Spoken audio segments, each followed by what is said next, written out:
always believe something wonderful is about to happen.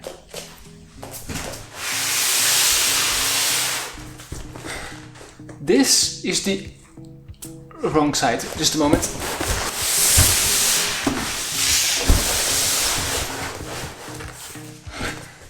This is the brand new Xiaomi Mi TV 4S 55-inch version, because I thought it's time for an upgrade. So let's check it out. The model behind me is the Xiaomi Mi TV 4. It's the 43-inch version. It's the Chinese model, so it has some downsides. I made a video about it almost 2 years ago. You can check it out here in the top right corner. That's why, now that we finally moved into this new apartment over here, to upgrade our current television to this one. So first things first, let's unbox this beautiful box. So the first thing we find in the box is a package that contains the power cable, the remote control, batteries and some paperwork. Next up are the two legs, made up of metal. Then it's time to get the TV out of the box, remove the old television and transfer the wall mount and install it on the back of the new Mi TV 4S. We have to install the TV and then my favorite part, removing the foil.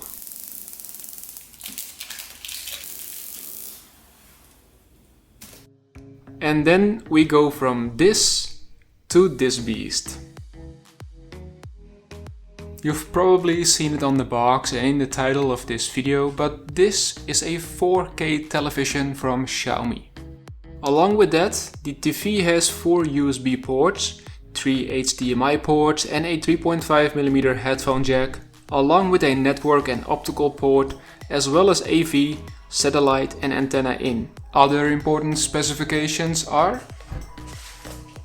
the Android TV 9.0 with Google Assistant and access to the Google Play Store, 2 gigs of RAM and 8 gigs of storage, Bluetooth 4.2, HD triple tuner for DVB-S2, DVB-C and DVB-T2 with HEVC, and last but not least, a handy and good looking remote control. I almost forgot to mention the price, which is super affordable. If you live in the Netherlands, it's 420 euros. But if you live in Germany, for example, it's only 379 euros. If you don't live in Europe, check out the first link in the video's description, because those will link to international resellers and maybe you can pick one up for a reasonable price. With that all out of the way, setting the television up for the very first time is super simple if you have an Android device. The first thing we had to do is connecting the Bluetooth remote to the television and then select one of the many languages available, as well as a location. Then sign into your Google account with your phone and it's basically up and running after a few welcoming messages with features of the TV highlighted.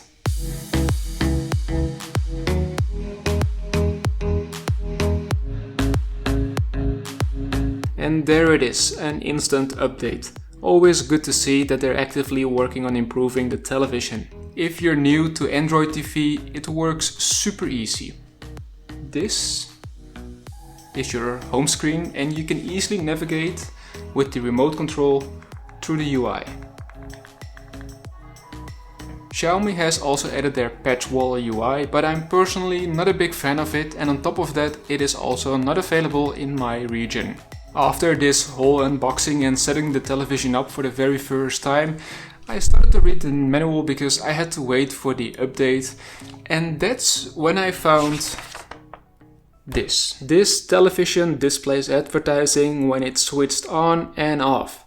The advertising that is displayed when the television is switched on and off cannot be removed or altered, and we have no control over the content of the third-party advertising.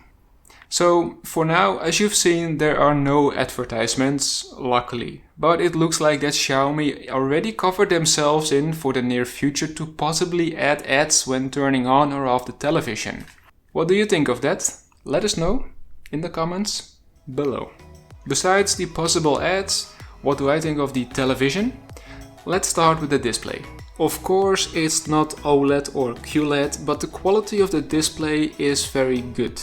The brightness is more than okay for sunny days and the contrast levels look to be more than fine. Colors are vibrant and the sharpness is on point. Here's a soccer example with sport mode turned on.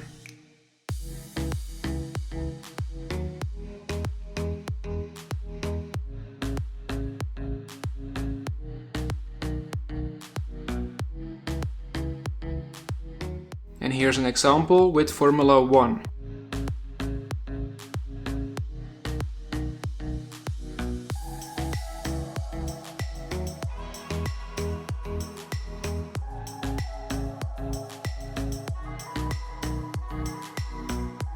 Here's a movie example with the movie mode turned on.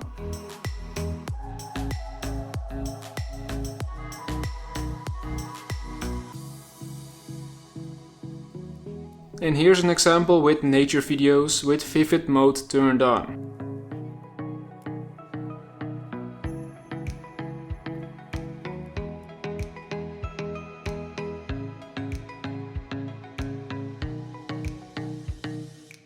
So how does it work? Well, here's a good overview of what the picture mode does. It basically changes the brightness, the contrast and the saturation levels a bit. If you want to get better quality for sport footage, you might want to play around with the motion smoothness, although not everyone will notice it. In short, this is definitely one of the better large displays that I've seen from the LED type. In terms of sound, which comes from the bottom of the television, the output is for a television good. It's lacking a little bit of bass, but the mids and highs are actually quite good. Listen to it for yourself.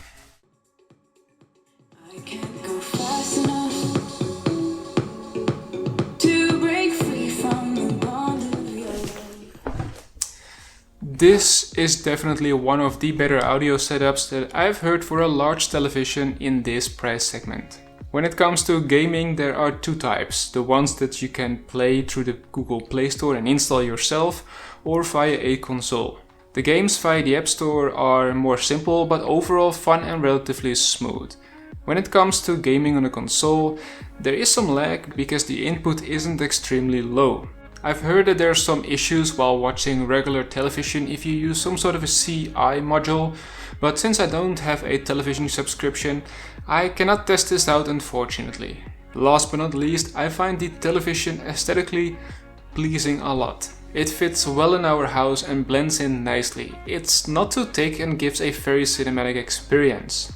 Xiaomi really nailed the display, and that's what matters to us most as we mainly use it for Netflix and YouTube. Alright, that's it. If you want to know more about the television, drop a comment below. I would love to help you out. If you can help me out by giving it a thumbs up, that would be highly appreciated. Thank you so much for watching this video. Please consider subscribing so that we see each other in the next one.